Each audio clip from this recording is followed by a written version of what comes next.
Hey dudes, welcome to Splat from the Past, the only 80s themed horror and sci-fi show where things can get totally radical. Now today, I am going to be interviewing my first ever Academy Award winner.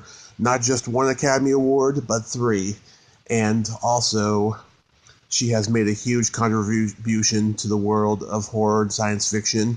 Ve Neill, the makeup artist of such films as Beetlejuice, Mrs. Doubtfire, Ed Wood, those 3 Academy Award winners. But she also did Star Trek, the motion picture, The Incredible Shrinking Woman, Radioactive Dreams, Dick Tracy, Big Top Pee-wee, so many great movies. And I'm having her on the show today to talk about all those. And she's really a pioneer in the world of makeup in Hollywood. I mean, she led the way and opened the doors for so many women, and she is just amazing. So, here is my interview with Ve Neill. Hello? Hey, V. Yes? It's Tommy. Oh, hello. Hold on 1 minute. Sure.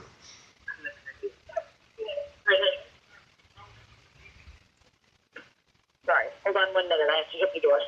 Okay.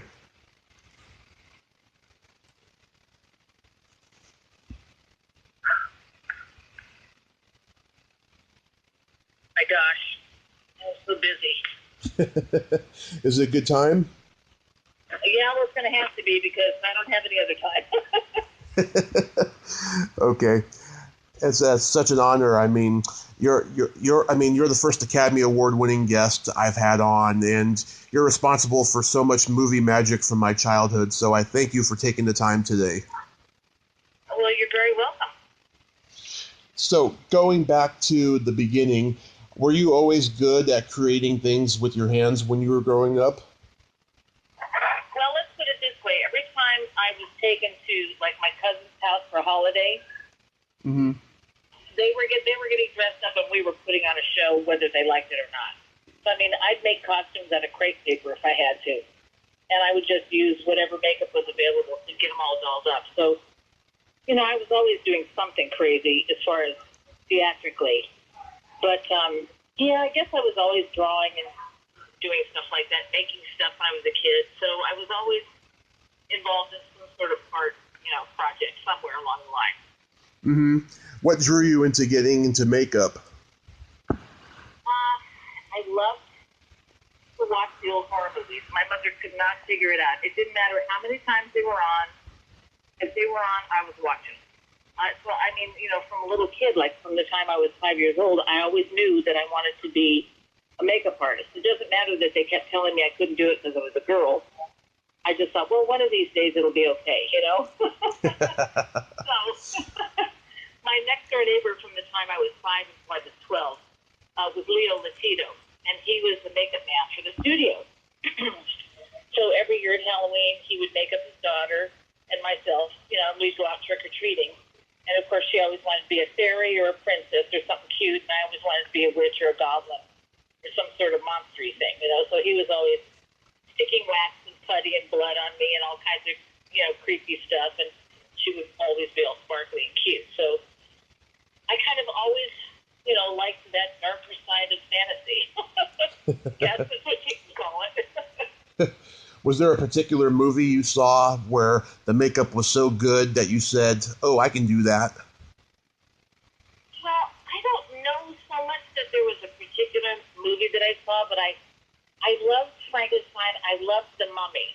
So I thought, okay, well, I remember telling my mom at one point, I said, okay, well, if I can't be a makeup artist, I want to be an archaeologist. My mother said, boy, that is like a stretch, right? Yeah. So, well, you either have to know somebody or be a guy to be a makeup artist, and then you have to go to a lot of school, and you'll have to get funding to be an archaeologist. So I don't know how you're going to do that either. And I just looked and I said, well, damn, I'm kind of screwed. I can't do anything I want to do. She goes, well, wait till you grow up and figure it out, So I did. I grew up and I figured it out. Were you a tomboy growing up?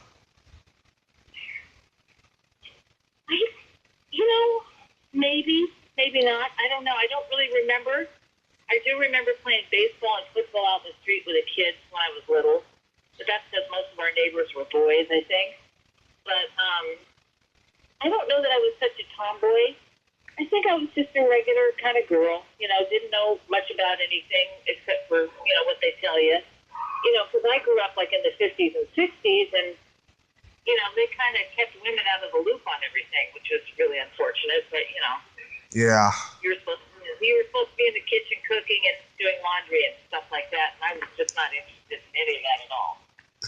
That's good. Did you come from an artistic family? No, not really. My dad was actually a rocket scientist, believe it or not, and my mother was an executive secretary. And up until I was 30, I never even knew that she worked for all these bigwigs at the studios. But I didn't find that out so much later on. I go, "Hey, great, Mom, you never told me you had all these connections." And she goes, "No, I didn't think it would help you any." And I went, "Oh, gee, thanks." But anyway, not really. Nobody was artistic. My mother was really good at interior decorating. She was really good at that. But I don't know that helped me in any way in makeup, except for the fact that, I did like to draw. I always took all the art classes. I was always involved, like in high school, I was always head of the makeup department or the costume department, or at some point I was like in charge of both of them because everybody would get the flu, and I would be the only one that wasn't sick, so I wind up having to do everything. There's a couple of girls that didn't know how to do anything, so it was kind of crazy. And you grew up in L.A.? I did. I grew up in Los Angeles. I went to an all-girls Catholic school called Louisville. And then when it came time for my parents to, when I graduated from there, and my parents were going to send me to Loyola Marymount, I said, "Oh, Mom," I said, "Dad, please don't waste your money. They're not going to teach me anything I want to learn." And it went back to, "Well, what do you want to learn?" I said, "I want to work in the movies. I want to do makeup." And they were still telling me, "Well, you can't protect us all men." And I said, "Okay, well, maybe I'll go into costume design because I like to make costumes too." So I went to a fashion merchandising school. And then I realized how cutthroat all those people were, and I said, "Well, I definitely don't want to do that." So one thing led to the next. I opened up a vintage clothing store. Mm-hmm. And I started working with bands, and I would save bands all these different cool vintage clothing pieces. And then they started wanting me to make some stuff. And I was working with some crazy little band in L.A., and they said, "Well, it's all well and good that you're, making us these cool costumes and, you're dyeing our hair and giving us crazy haircuts and makeup jobs, but we really want big brains and pointed ears." And I said, "Well, you know what?" I said, "That's really what I want to do. I'm going to go find out how to do it." It just gave me the impetus to go figure it out, right? So back then they had the big Star Trek conventions were down in San Diego. And they were kind of like, mini Comic Cons back then. Yeah. And I went down there and I saw these guys walking around with these Planet of the Apes makeups and outfits on, like perfect, like they stepped right out of the movie. And I went up to them and I said, "Hey, you guys, where did you get those masks?" And they looked at me really indignantly and they said, "These aren't masks, they're makeups." And I said, "Even better, where did you get them?" They said, "Well, we made them." And I said, "That is so cool." I said, "Can you teach me how to do that?" And they all looked at each other and they said, "But you're a girl." And I said, "Yeah, I know, isn't it fabulous?" And that's the beginning of the story. They said, "Well, okay, come on, we live in Santa Barbara. Come, hang out in our garage if you want, watch us do stuff." So that's what I did. And one thing led to the other, and before you know it, I was doing it. And there you go. Oh, that's great. That's great. Good for you. That's the long and the short of it. Yeah.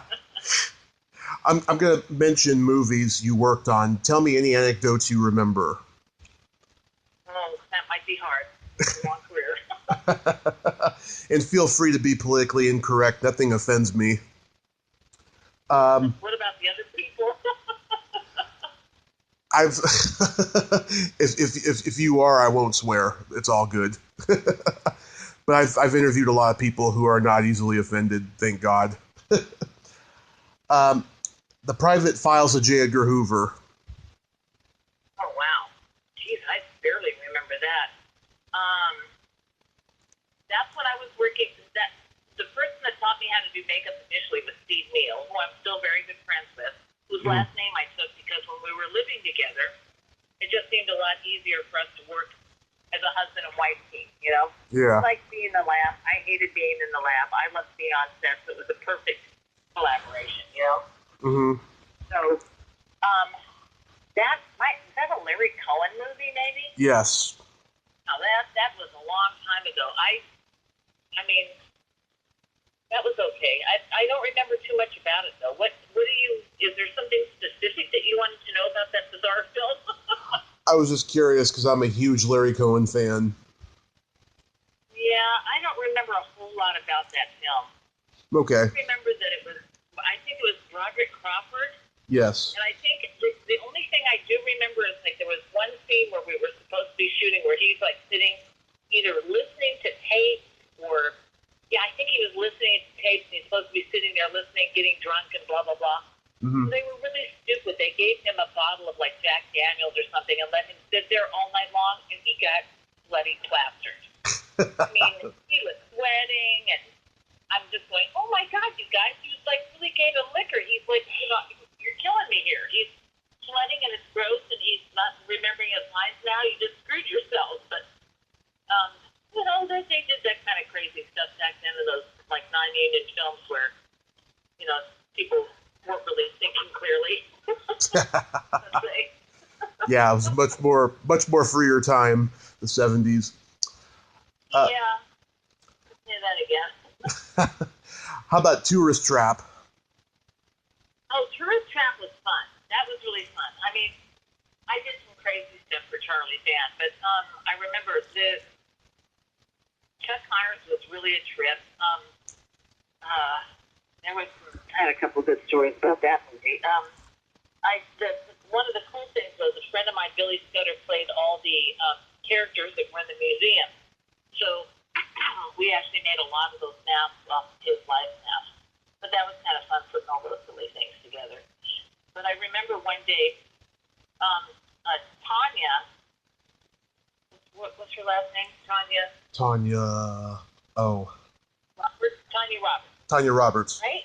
Yeah. Yeah, Tanya Roberts. She was in full body makeup because they wanted her tan and she wasn't getting tan on her own, so I had to put body makeup on her every day to make her look tan because she was wearing short shorts and a crop top and the whole thing. And she came back from lunch one day just wrecked, and I thought, what have you been doing? And then I went to the set, and I looked over at the DP, who just happened to be wearing all white that day. Mm-hmm. He was covered in her body makeup. I said, oh, my God. So we're doing a lunch today. She's like, talk about getting busted. Yeah. That's my one little crazy story about that. That's the politically incorrect story. Wonder if anyone took a picture of that. Yeah, I'm sure there was a picture or two taken, but I don't have them. Now, those early movies were exploitation movies for Empire and American International. Were they a little more lenient about having a female do makeup? Yeah, they didn't care. They just wanted somebody that would work for whatever they were willing to pay. And it didn't seem to be a problem because I was better than anybody else they'd ever had. So it seemed to be, it was a win-win situation for them. But then you broke through with Star Trek the Motion Picture. Well, yeah. I mean, Star Trek the Motion Picture was my first union job. Shortly after I worked with Charlie on all those things, I was doing the film The Dark. Mm-hmm. And I don't know if that was a Larry Cohen picture or not. I don't remember. Anyway, they called me. I'd been putting all my paperwork in to get into the union, and they called me one day, and I remember I was working on a yacht down in Marina Del Rey, and I ran to the first AD and I said, I have to leave. The union wants my money, and they want it today, or I can't get my name in the book. I go. And he said, oh, yeah, please go. So he let me go, and I ran, and I put my name in his book. And I think I did some really crazy stuff. Like I date checked on, like, 8 is Enough and all those, like, little TV shows that were being done around then. Yeah. And then I got a call from Fred Phillips, who I had befriended from all of those Star Trek conventions, because when Steve and I first met him, we would get these jobs to build stuff, and we could never go do it. So we'd always call up Fred and say, "Hey, Fred, we got this job. Can you go apply this for us?" And he'd go, "Sure." So we had a nice rapport with Fred. I get a call one day from Fred Phillips. He said, "Hey, V," he says, "I know you did a movie with Bill Shatner." And he said, "I was just wondering," he said, they're going to be making a Star Trek movie. Do you think you'd like to come work on that?" Well, I almost fell over. I said, "Yeah," because I was a Trekkie, you know? Yeah. I went, "Are you kidding me? Yes, I want to come work on that." He goes, "Oh, good." He said, "I just thought it would be nice for Bill to have a nice, pretty girl, somebody that, some friendly face that could work on him and make him feel good about being there again." I said, I'm there, Fred, whatever you need." So it was really fun because I got to do a couple of the aliens on the bridge. There was a guy with a big forehead, so I did. And then at one point, as the movie progressed, they had to shut down for a while, so we were working on the Klingon. So Fred had me put together all the Klingon heads, and I did that. I laid all the hair on them, dressed them all. Then I dressed all the hair pieces for the Klingons that went on their faces. And I actually wound up doing the test makeup on every single one of the Klingons that were on the bridge. Nice. And it was really fun. And, so I had made it so easy for the makeup artists when they came in. All they had to do was put the heads on and then glue the hair pieces on and just kind of blend them into the heads because I had already dressed everything. Now, all these makeup artists supposedly knew what they were doing, who came in to do this, totally destroyed all the hair pieces and brushed them all out. And I just totally freaked out. And all the guys were coming to me, "Oh, V, they ruined my makeup. You've got to fix me." I said, "Oh, no, I'm not fixing anybody. I'm not touching anybody's work," because I didn't want to get in trouble with my first big movie, How about... But I did Mark Leonard, so I did the head Klingon, so I was good with that. I said, "Don't worry, there's going to be a lot of smoke in there, and you guys are going to be in the background. You'll be fine." And they were, Mm-hmm. How about The Incredible Shrinking Woman? That was cool. Shrinking Woman, I went in because Rick Baker wanted me to come in and watch his eyes as the gorilla. So that's literally why I was there. That originally I went in just to help Rick paint around his eyes so he could feel confident about that he had somebody there watching him. And then I would help do other characters, of course, which I did. And about halfway through the film, the girl who was doing Lily Tomlin decided to quit, and she just came over to me one day and just dropped her bag in my lap and she said, "She's all yours." And I went, "Oh, great." She was kind of difficult. But I actually wound up getting along fine with her. And I actually stayed with her for 6 years and did all of her specials that she won all of her Emmys for and a lot of her personal appearances and stuff. And so that was kind of cool. Wow, that's cool, yeah. Yeah. Here's a movie I'm sure you never get asked about.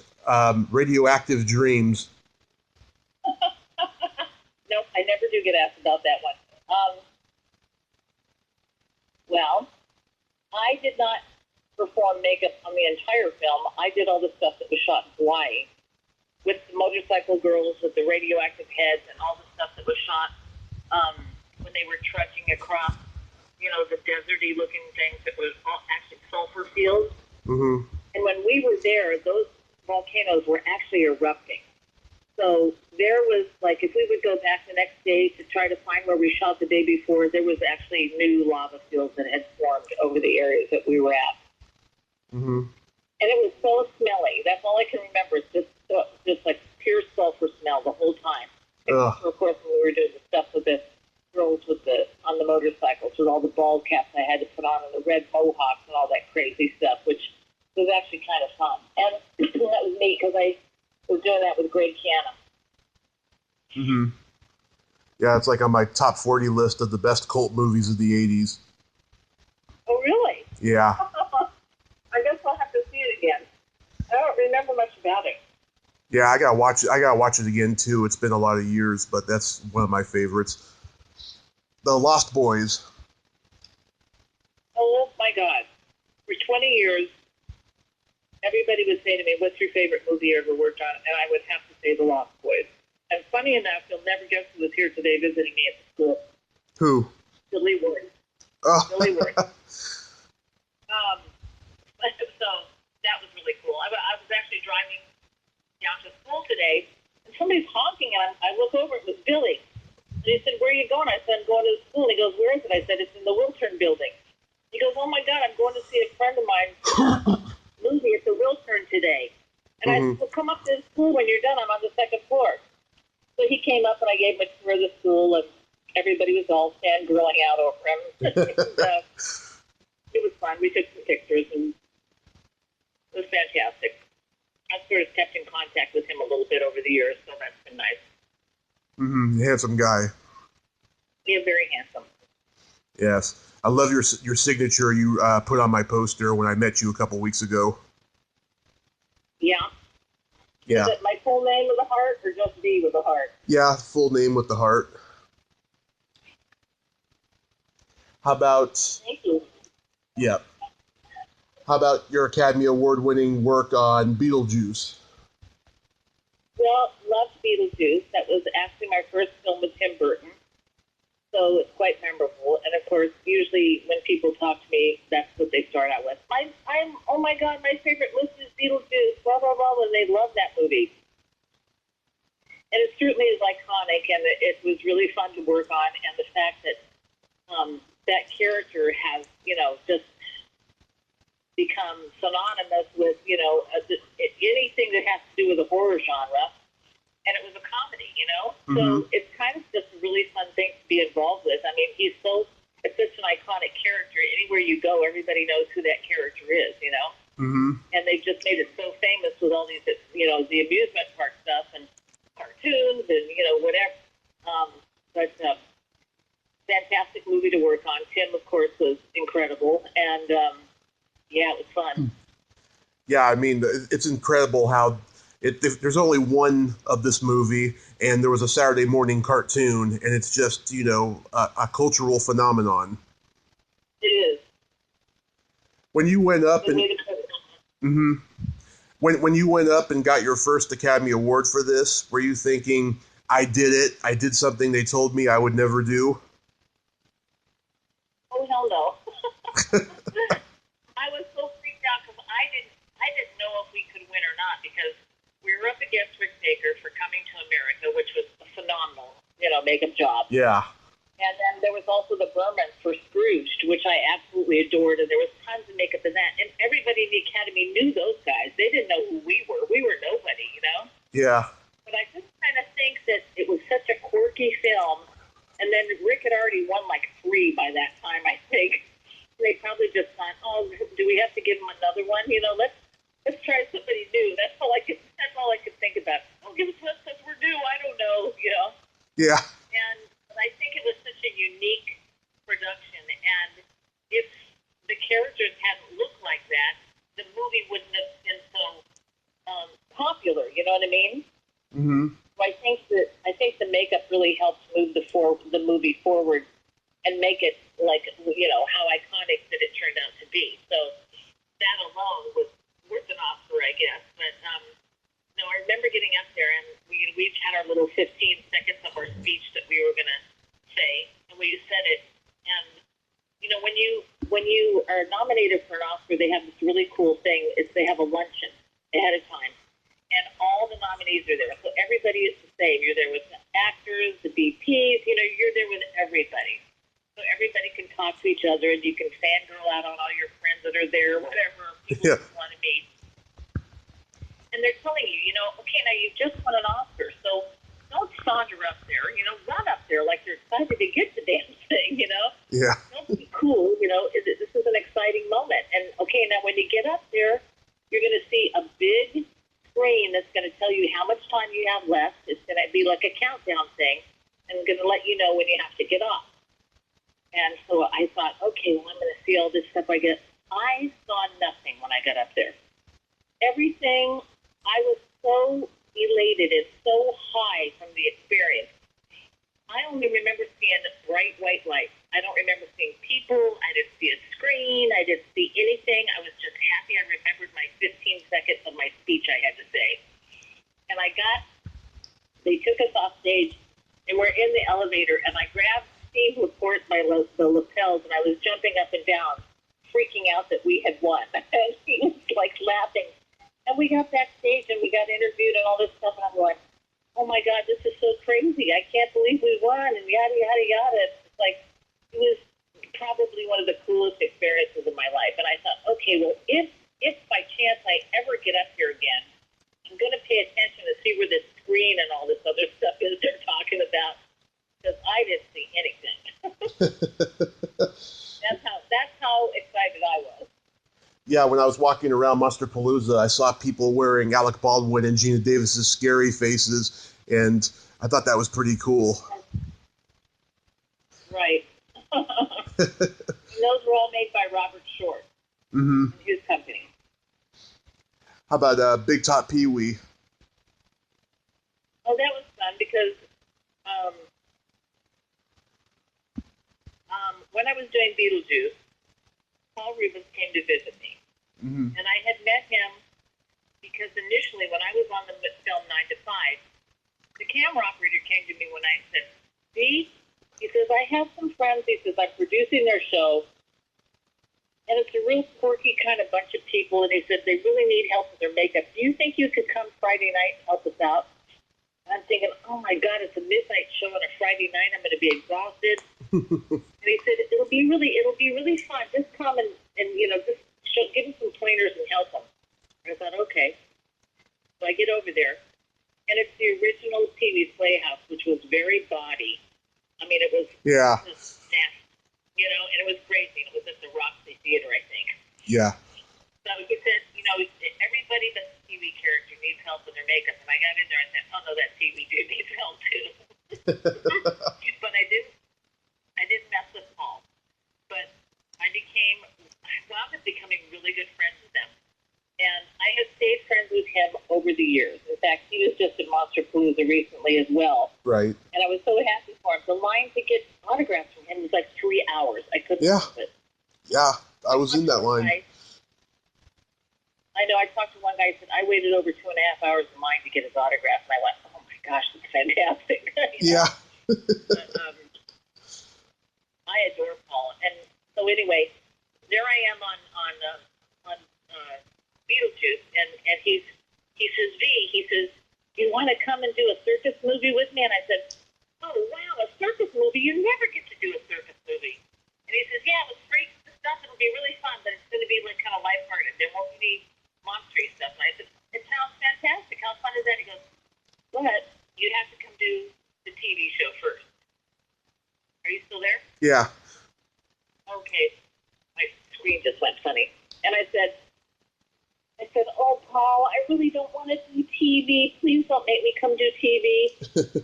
At 3 seasons later. Yeah. In between movies, I would go do the TV show with him. And we did wind up doing Big Top Pee-wee, which was really fun because we got to do all those fantastic characters that they had. The bearded lady was on Missy Vaughn. Yep. Benicio del Toro was the dog-faced boy. Hello, he was like 17 or something. I don't even know how old he was. He was so young. But we had all kinds of, fun stuff in there. And it was a blast. Yeah, my friend Stephanie Hodge was the mermaid lady. Right. Yeah. So, that was fun. Like I said, you never get to do a circus movie. I know. Not. There hasn't been one probably since that movie. I did get to do a lot of circus characters on one of the Batman movies, though. Oh, okay, yeah. How about Dick Tracy? That was fun. Dick Tracy was a trip because I remember when I went in to interview with John Caglione and Doug Drexler. I went to their lab and I went in and I'm looking at all the characters and blah, blah, blah, and I'm talking to John and I said, hey, you guys, I would love to work on this with you. I do a really good job for you. Blah, blah, blah. I'm getting my whole spiel. And I'm getting ready to walk out. And John says, he said, V, he says, when I was 13, I used to read all about you in Fangoria magazine, and I couldn't wait to meet you. And he was going on and on and on. Yeah. And I remember as I walked out the door, I looked at him and I said, oh, fuck you, John. You just made me feel like I'm 100 years old, 60. But he was really cute. I said, I'm just kidding. But, as you know, I wound up working on it, and I I got to do Al Pacino for that, which was really cool. Ooh. And I remember when we started out, we just had all these random pieces, all these stock pieces, and he said, just take Al into the stock pieces room and just start trying stuff on him and see what works. And he says, when you find something that looks kind of good that you like, then I'll sculpt one for him, made for him. And I said, okay. So Yeah. I took Al into our room. We spent a couple hours in there trying on different stuff, brows, noses, cheeks, chins, until we came up with a configuration that we liked. And then John and Doug, went back and they actually sculpted makeup for Al. But what was so fun is I remember, I put Al in the makeup, and half the time he'd fall asleep while I was doing it. Go to sleep, he'd go to sleep, Al Pacino, and wake up this hideous little character, Big Boy, and he'd just be grunting and spitting and carrying on. I'm like, oh my God. It was like just crazy, how well it worked. I think we even put wedges behind his ears to make his ears stick out too. But sometimes he'd come back from lunch and his lips would be flapping and there'd be pieces of spaghetti stuck down in there, and it was like, oh my God. I'd have to take his bottom lip off and do a whole new bottom piece. It was really funny. But he was lovely. He was so nice. I remember one night I took him out of makeup and I was looking at him. I said, oh my God, Al. I said, I forgot how handsome you are. I just see you all day as this nasty little character. And we were just laughing about it because it's like, he was so handsome. He was young and, vivacious and, sweet and kind. And then I turned him into that hideous little character. So that was kind of fun, too, to get to know him, Yeah.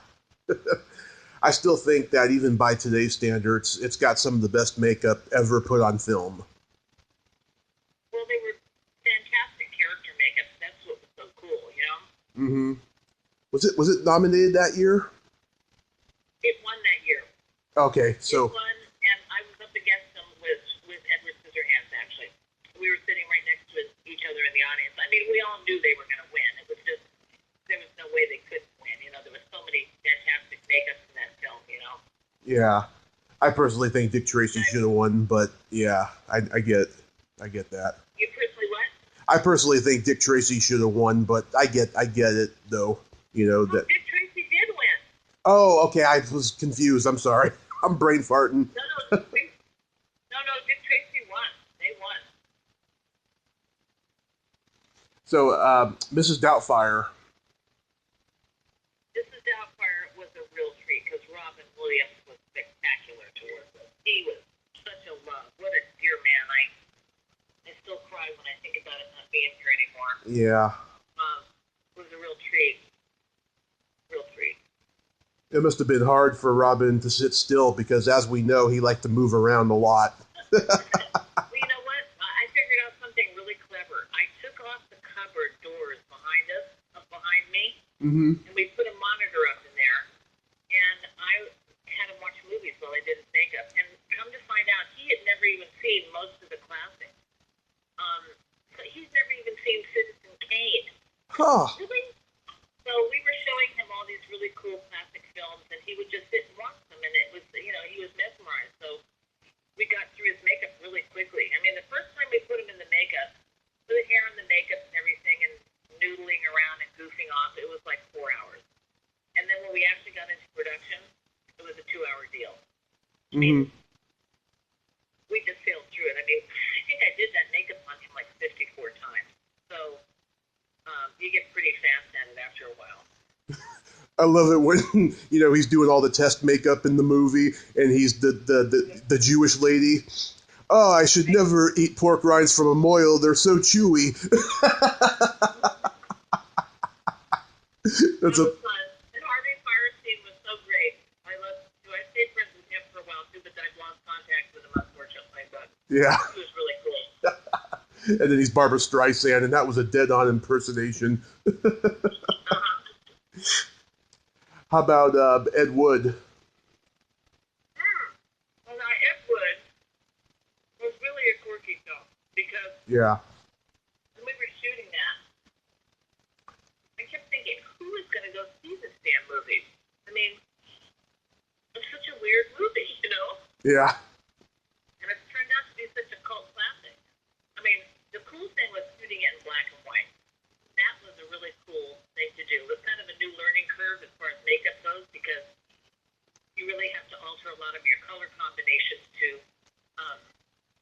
make it work for black and white.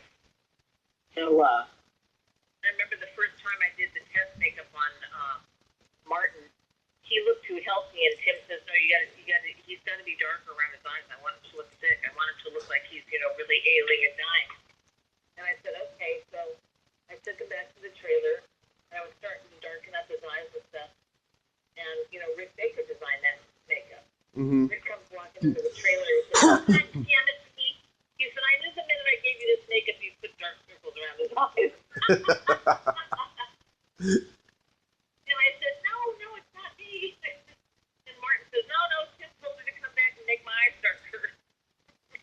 I said, "I'm not going to put circles. I'm just making them darker so he looks thicker, because it's not showing up in the black and white." And he goes, "Okay."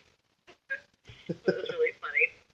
But, like I said, it was kind of a learning curve. I wound up eventually doing Martin's makeup all kind of like in tones of grays, gray and browns and, a lot of, in the grayscale, because it was the only way I could truly get the look of what he was going to look like on camera, and it took me a while, a couple of days of shooting to really figure that out, Mm-hmm. Just like the lipstick, if we wanted the girls to look like they were wearing if they were wearing red lipstick, we had to go really, really dark with the lipstick, to make it come out looking dark, which, in reality, red lipstick wouldn't have looked dark on black and white. So there was just, different things. The blush, the everything, the clothing, the whole thing had to be, adjusted for black and white. So it was kind of really a neat thing to be a part of. Well, you did a remarkable job, and Well, thank you. yeah, and I knew he was going to win that Academy Award because he is Bela Lugosi in that movie. I mean, it's like he channeled him. Well, it's funny. I really didn't think we were going to win that year because we were up against the Frankenstein film. Yeah, with Robert De Niro. Yeah, Robert De Niro, and I really thought they were going to win. So, I didn't go out of my way to get some fantastic outfit. I didn't write a speech. I mean, when Yolanda and Rick and I sat down, I said, "Rick, if we win by some, crazy chance," I said, "you have to talk." Because I said, "I didn't prepare anything." And he goes, "Okay, I'll figure out something to say if we win." And I went, "Okay." When they called our names, I looked at Rick and I said, "Did they call our names?" And he goes, "Yeah, we won." And I went, "Holy shit." So we jumped up and went up there, but it was like, I was not expecting to win that year at all. So. Mm-hmm. That was my last one. Well, it's a great movie. It's probably my favorite Tim Burton movie. How about Galaxy Quest? Oh my God, Galaxy Quest. Sorry, hold on. Galaxy Quest is probably one of my favorite films I've worked on. Mm-hmm. Alan Rickman was such a dream to work with. Oh my God, she was fantastic. I did most of the effects on the film. And I did the Ferris character, the big lizard kind of guy.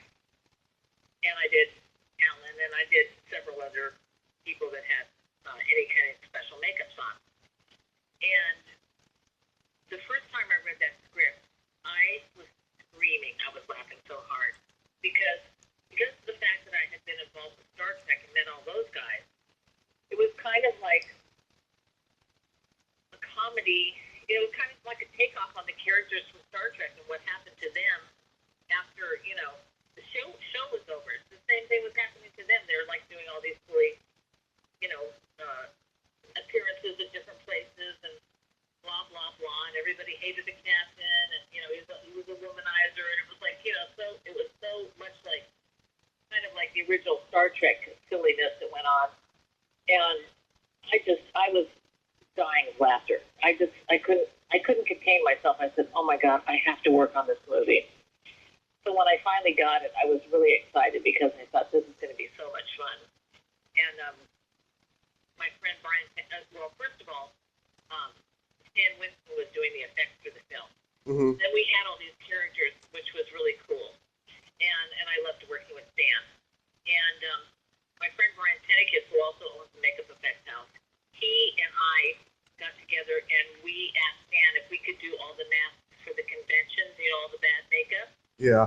Because there was like booths that had to have all these friend Brian and his team made all the masks and makeup for the conventioneers, which was really fun for them because they just had to look so goofy because they couldn't be perfect like the movie stuff. So they had a lot of crazy things that they did and different characters and aliens, and that was really fun for them. But it was fantastic. Sigourney was amazing. When we were doing test makeup for Sigourney, they didn't know what they wanted her to look like in the movie. And I said, you know what, you guys? I said, why don't we make her a blonde? And they went, she would look terrible as a blonde. And I said, she said her skin color. I said, guys, don't worry about that. I said, let me try it. Let's see what she looks like as a blonde. And I said, can I do a test at least? And they said, okay, go do a test. So Candy Neal was the hairdresser, so we found a really great blonde wig that was good enough for a test. I altered her skin color, put that really beautiful, soft, peachy makeup on her with a frosted lipstick and all that. Then we popped the blonde wig on, and Sigourney went, oh, my God, this is fabulous. And we were all freaking out. We thought it looked so good. And we took her out, and they went, she was great. I said, I told you I could make her a blonde.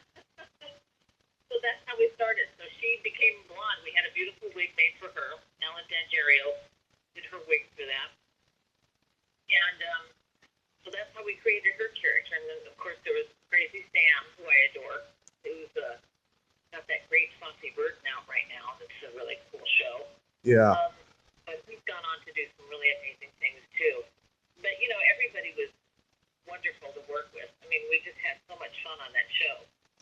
Yeah, it's a very funny movie, and I've heard rumors about a sequel. But rumors about what? I've heard rumors about a sequel. Well, I haven't heard rumors about a sequel. They were going to do a TV show about it, but then Alan passed, and they decided that wasn't going to be what they were going to do. Oh, that's unfortunate. The sequel certainly would be fun. Yeah. I was curious, how did you go from being Mary to being V? Well, when I was... That's a long story, Jesus. First of all, when I went to a Catholic girls' school, like I told you at the beginning. Mm-hmm. And when everybody yelled Mary in the hallway, half the school turned around because it was a very popular name back then. So several of us in our little clique decided that we were going to take nicknames so that we, would stand out. So at the time, my middle name was Catherine, so my mom used to call me Kitty Kate when I was little. So I took Kitty. So as I got older, when I started doing stuff for that crazy band that wanted the big heads and the pointed ears, they gave me this name, Vianity. And I said, well, I'm never going to use that as a name, but I'll use that as my company logo, my company name, because it'll be kind of a fun thing to remember. So I had that as a company name, and I went to go talk to this band, the Tubes, about doing a space suit for Fee Waybill. He had a song called Space Baby, and he wanted a space suit. So I went to go talk to him about it. Mm-hmm. And he thought my name was Vianity, and I said, no, that's not my name. And he says, well, I like it. He said, we're going to call you V. And I said, okay. Sort of like that. And I thought V went better with Neil, so I said, you know what? I like that. I'm going to keep that. And I just started calling myself V. Neill. And eventually I had it legally changed to that. Oh. This is my long story about how I got V. I met Fee Waybill after a Tubes concert once. He's a very interesting guy. Yeah. Yeah. Yesterday, I interviewed an actress, told me she worked with you once, Susan Barnes. Uh-huh. Yeah, she told me she worked with you on Meet the Applegates. Yeah. Yeah, she told me to tell you she says hi. Well, fantastic. Yep, that was a different kind of a film too. That's a funny movie. Yeah, it was cute. I haven't seen that in years either. I actually watched it day before yesterday. I hadn't seen it since high school, and I was cracking up. I forgot how funny that movie was. Yeah, that was a hard one to work on because what's his name? Ed didn't like anything that was At Bigley Jr.? Oriented, and everything I had was chemical oriented, so. Now, I told you in email about the fun part of the podcast where we play this silly game and I tell you a couple jokes. I do that at the end of the interview. So how this works is I ask you 4 silly questions, and after you answer each one, you have to ask me the question back, and I answer it. Oh, wow. What if I can't answer your silly question? Then say, next question. Okay. All right. Shoot. V, are you ticklish? You know what? It's been a while since anybody tickled me, but I think so. Are you ticklish? I am not only ticklish, I am baby ticklish.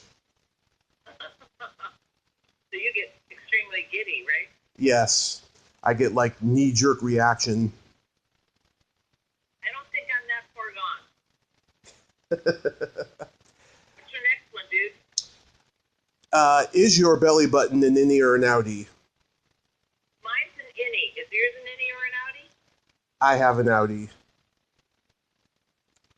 What makes an outie as opposed to innie? I think it could be one of 2 things. One, the doctor didn't cut the cord properly when the baby was being born. Or 2, it could be a hernia. In my case, it's definitely the umbilical cord. Well, then he should be shot. If you don't like it, that is. I couldn't even tell you the doctor's name. You could not, or you can? I can't.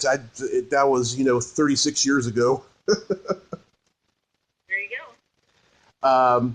What color are your toenails painted? Silver. Do you have polish on your toenails? I do. I got blue-green. Interesting. What about your fingernails? I don't paint my fingernails because I have a habit of chewing them. You better paint them with something nasty so you stop that business. Yeah, blood red. And now My here's... fingernails are painted. Your what? They're painted with this. My fingernails are painted, and they're painted with this color called "You Don't Know Jack." You don't know Jack. That's a good one. No, but it's spelled like Jock. The longest time, I could never remember the name of the thing, but all I kept saying was, "You don't know shit." Doesn't mean you don't know Jack. And I went, "Oh yeah, like Jack shit." Yeah, okay, now I got it. I never remembered the Jack part though. And then here's my favorite question. Is there any type of stinky smell that makes you gag? Poop. I don't know, sewer. That's gaggy. Bad sewer smell. That's gross. Or how about that smell you smelled on Radioactive Dreams? Well, that's kind of sewer smell. Yeah. Oh, that sulfurous grossness. Yeah. Yeah. Or maybe rot dead people. That would probably make me gag too. Thankfully, I don't have to ever smell that. Yeah, mine, when I got out of the hospital from my car accident, I had a broken leg, and I had really bad athlete's foot for about 6 months, and that was the absolute worst. So, the athlete's foot smelled. Yeah. So it was like kind of like rotten toe jam or something. Oh, beyond that. I mean, I could put on my sock and my shoe for 5 minutes and take it off, and it would be bad. I am so sorry to hear that, and I really didn't need to know that. Yeah. Well, I apologize, and I'd like to. Okay. I'd like to redeem. Last question. That was the last question. Yes.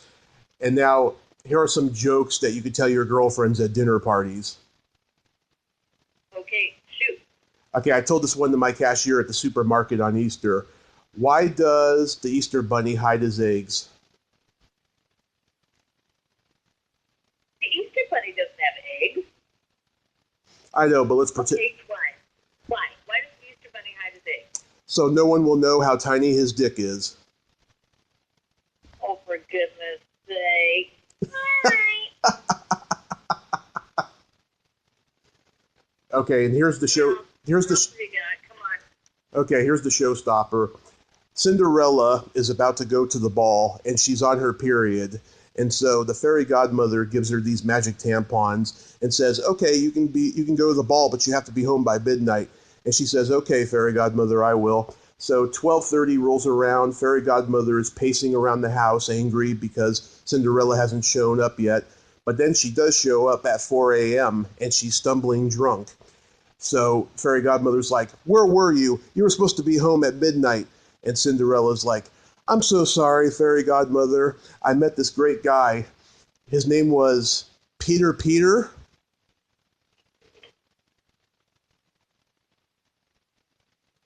Am I missing something, or did you blip out? I said Peter Peter. That was the guy. That was the guy's name. You know, Peter Peter Pumpkin Eater. Yes. Yeah. I got it. That's gross. Yeah. The key word is subjective. Yeah. I'm good now. Well, V, you are good, and you know, I was curious. Do you have anything that you'd like to plug that you have coming up? Well, let's see. The only thing I have to plug is my line of brushes will be coming out really soon, hopefully by this summer. Mm-hmm. My cosmetic brushes, which I've had for 35 years, but I just redid the line, so they will be available, and they're called my Steve's favorite brushes. So I have that coming out. I'm also going to be at the makeup trade show in London, IMAS, which is the International Makeup Artist Trade Show. Mm-hmm. It's probably like the biggest makeup artist trade show that there is. So I will be there as a guest for the Makeup Armory and for the school that I work for, which is Cinema Makeup School. So if any of you, by the way, are interested in becoming makeup artists, please come to Cinema Makeup School and take a tour. We are located at Wilshire Western on the second floor of the Wiltern Theater Building, which is one of the most iconic buildings in Los Angeles. So that's what I have to plug. And you are also going to be at West Coast Haunters? I'm going to be at West Coast Haunters, yes, before the weekend before that. So next weekend I will be at, not this coming one, but the following weekend I'll be at West Coast Haunters. Yeah, I saw an advertisement for that on Facebook. Next weekend, I will be filming the first episode of my first horror movie show. Well, congratulations. Thank you so much. Yeah, this has been like a year-long project I've been working on getting off the ground, and I'm just so excited it's finally going to happen. I've been wanting to be a horror host since I was a little kid. How fun. Well, please enjoy it. Sounds like a great trip for you. Mm-hmm. It sure is. And so, V, you are a true inspiration, a pioneer, and just the sweetest lady. I thank you so much for coming on today. You're very welcome, Tommy. It was my pleasure. Yes, I just hope I didn't offend you too much with those jokes. You did not offend me. Takes a lot more than that to offend me. Well, I hope Congratulations and good luck on your film, and that's really great. I'm so happy for you. Thank you, and I hope to see you again at a con. Okay, I hope so too. Okay, you have yourself a great day, and don't work too hard. Thank you, Tommy. Bye-bye, dear. Bye-bye. Well, there you have it. Ve Neill. Ain't she a sweetheart? Thank you so much, V. Like I said, you are a true inspiration, a pioneer, and just the sweetest lady. I mean, in Hollywood, that's a very rare combination. You know, aside from the fact that I've interviewed, over 450 guests on the show, and about a third or fourth of those people are exactly what you are, but you're the first one in makeup that I've interviewed. And so you are just the sweetest lady, and that you can't make up. Sorry for the pun. If you like this video, everyone, please subscribe to my YouTube channel, add me as a friend on Facebook, join my Tommy Kovac comedian page on Facebook, follow me on Twitter and Instagram, and all that fun stuff. Well, that's all the time we have this week on Splat from the Past. Until next time, this is Tommy Throwback Kovac saying, there's no shame in living in the past. because the present sucks. Later, dudes.